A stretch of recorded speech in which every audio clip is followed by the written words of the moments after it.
The story of Olanma, the foolish princess. A long time ago, in the heart of eastern Nigeria, there lived a king so wealthy that people said even the gods envied his compound.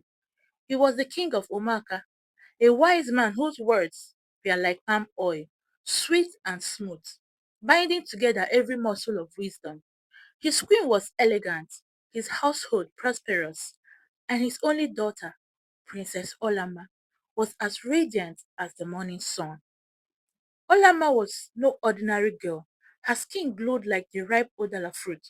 Her eyes sparkled like the surface of the river at dawn, and her hair was as thick and black as the feathers of the sacred vulture. Men came from far and near to seek her hand. Warriors, princes, traders, and even sons of other kings. But Olanma was proud. Each time a suitor came, she would wrinkle her nose and say, "He is not worthy. I am Olanma, daughter of royalty. I cannot waste myself on such a man." The king and queen tried to advise her. The elders warned her. Even the maidens of her age shook their heads. But Olanma remained stubborn, her beauty rising like smoke, and her pride rising even higher. One day, as the sun dipped low and painted the skies orange, a stranger entered the kingdom. He was a cow reader, one of those who moved from town to town with his herd, grazing wherever the grass was green. But unlike others of his kind, this man was strikingly handsome.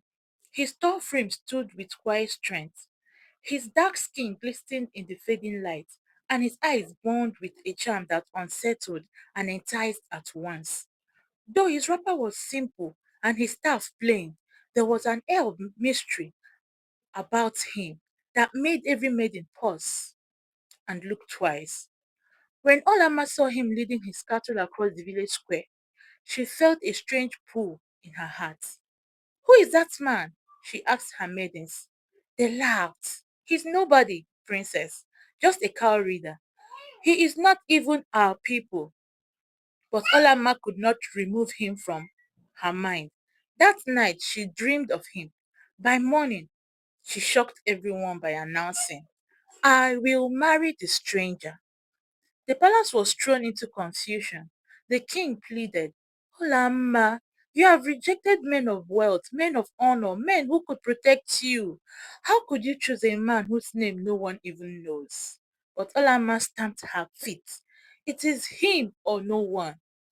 Against the advice of the elders, against the cries of her mother, Olama was given in marriage to the stranger. At first, Olama thought she had found true love. The stranger's words were sweet like honey.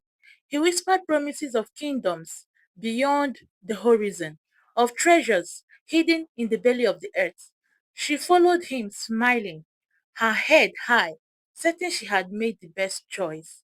But soon, things began to change. The stranger grew harsh. His sweet words turned to commands. His gentle hands became fists. He pulled her away from the palace, away from her father's wealth, into a small hut at the edge of the bush. Her golden beads were replaced with ropes of sapphire. Her wrappers of velvet were torn and dirty. The glow of her skin faded. Her laughter turned to silence. Day by day, Olama's beauty melted like palm oil in hot sun, and she became a shadow of herself.